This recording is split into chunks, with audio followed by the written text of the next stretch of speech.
The torus is like the breath of the universe. It's the form that the flow of energy takes at every scale of existence. But there's also an underlying structure in how the flow fits together, sort of like a skeleton. It's called the vector equilibrium, a term coined by one of the 20th century's greatest thinkers, Buckminster Fuller. Inspired by Fuller's visionary work, I spent decades researching the dynamics of the vector equilibrium and the torus. I became so excited by the potential of the toroidal energy form that in 1997 I co-founded a multidisciplinary think tank called the Sequoia Symposium to study the pattern and explore its applications. Our collected research convinced me that the torus and the vector equilibrium are primary patterns, fundamental to the creation of the universe at all scales. At the Sequoia Symposium gatherings, I learned of inventors who claimed they were using the torus dynamic as the basis for devices that generated energy without combustion. This revolutionary development, accessing what's sometimes called zero point or radiant or free energy, is now being called most simply new energy technology. Given that so much of the suffering in our world is the result of lack of access to energy, I realized that free, unlimited, clean energy would be one of the greatest breakthroughs in history. It could not just improve, but actually transform the quality of life on this planet. So I began to wonder who else knew about this pattern, or about this powerful potential energy source. Some of the scientists at the symposium showed me how the torus has been encoded by different cultures for millennia. Apparently, ancient cultures had embedded this code in the most enduring forms then possible, in stories, in icons, in alphabets, and buildings. Here we are at one of the world's oldest sacred sites, the Osirian Temple at Abydos, Egypt. Very little writing is found in the Osirian Temple. However, there is one very significant piece of information in that temple. It is a very faint but clear and precise drawing. It's not etched into the rock, it's not carved, it's burnt into the atomic structure of the rock in some extraordinary way. Nassim has decoded the Osirian symbol in 3 dimensions. Since our world is not two-dimensional, it makes sense that codes relaying information about our world also wouldn't be limited to flat designs. His 3-dimensional version of the Osirian symbol starts with the vector equilibrium, a perfectly balanced force field with 12 equal energy lines radiating out.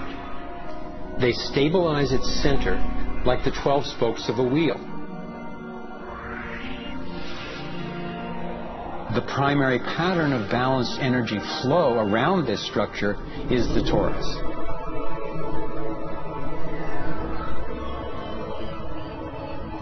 Here we expand to the next larger scale with a total of 64 pyramids called tetrahedra.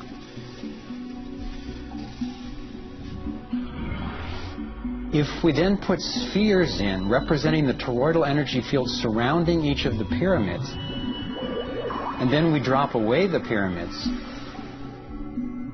we end up with a matrix that is, amazingly, an exact overlay for the Osirian icon, a 3-dimensional model of the same pattern that was burned into the rock wall of the Egyptian temple thousands of years ago.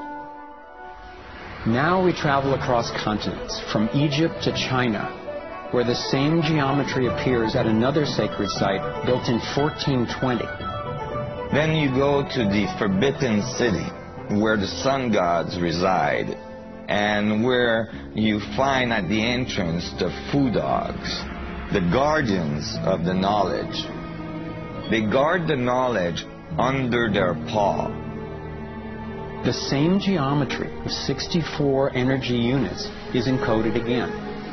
I started wondering, is it just a coincidence that the exact same design appears in significant places on 2 different continents?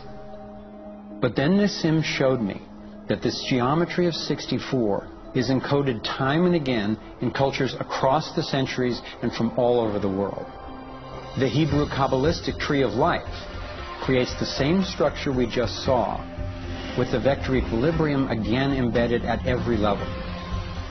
The ancient Chinese system of wisdom called the I Ching is based on 64 hexagrams, symbols with 6 lines in a set, some continuous, some broken. These can be put together as the 6 edges of a tetrahedron, and together would form the 64 tetrahedron crystal.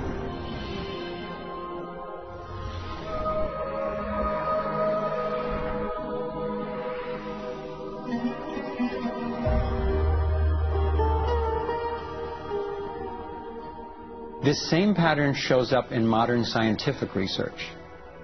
The double helix has an alphabet of 64 codons that are used to encode our human DNA. I had seen that there was advanced knowledge of the living geometry of the universe thousands of years ago. But how on earth did they know about it? Most of the stories of ancient Egypt and Mayan and Incas talk about sun gods coming to the earth and teaching them engineering and writing and all of their science. I started to wonder if all these sun gods were not advanced civilization coming from another part of our galaxy. These texts and many ancient cultures describe them as coming in flying boats, or in the Vedic tradition, flying machines, and so on. There is many mention of these sun gods coming through time.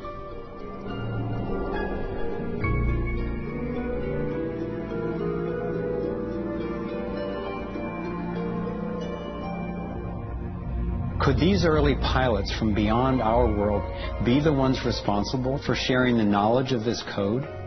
Could they actually be tapping its power to propel themselves through the cosmos? This isn't where I thought my research would lead me, and these notions were rocking my world.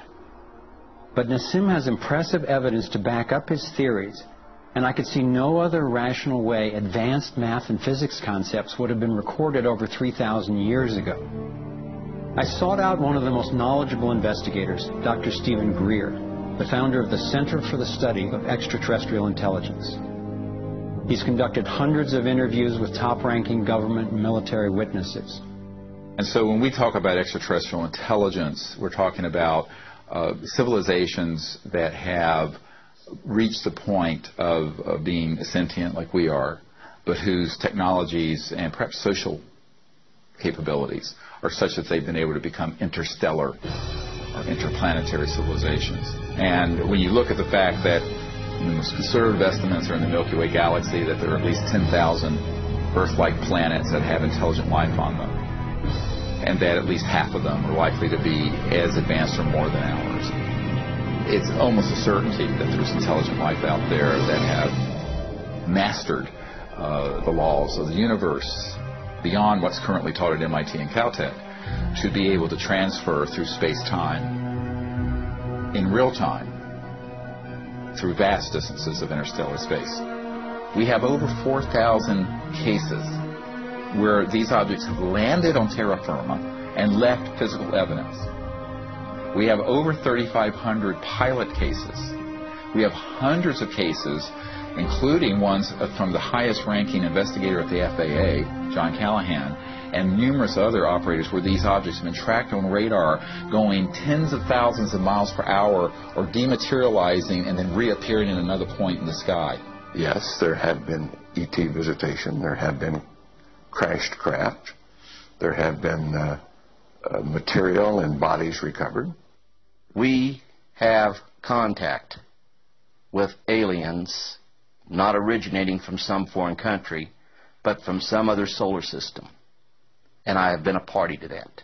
There were documents that I have seen that refer to the Roosevelt having several instances of UFO flyovers, and particularly after they took on board nuclear weapons. And my SEAL told me, Jordan, this, what have you got in your log? This never happened. The crew going on duty and the crew coming off duty all saw the UFO just hovering in midair. It was a metallic, circular object, and from what I understand, the missiles were all shut down. That means they went dead, and something turned those missiles off. Now, remember, all this stuff is flying at several thousand miles an hour.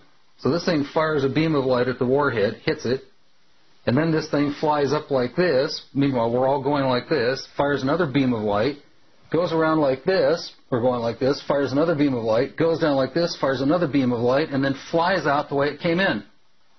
And the warhead tumbles out of outer space.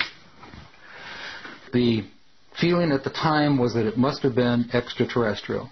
They took the film and they spooled off the part that had the UFO on it, and they took a pair of scissors and cut it off. They put that on a separate reel, they put it in their briefcase, they handed Major Mansman back the rest of the film and said, here, I don't need to remind you, Major Mansman, of the severity of a security breach. We'll consider this incident closed. But who do you tell that you were involved in a UFO incident without them looking at you like you ain't wrapped too tight?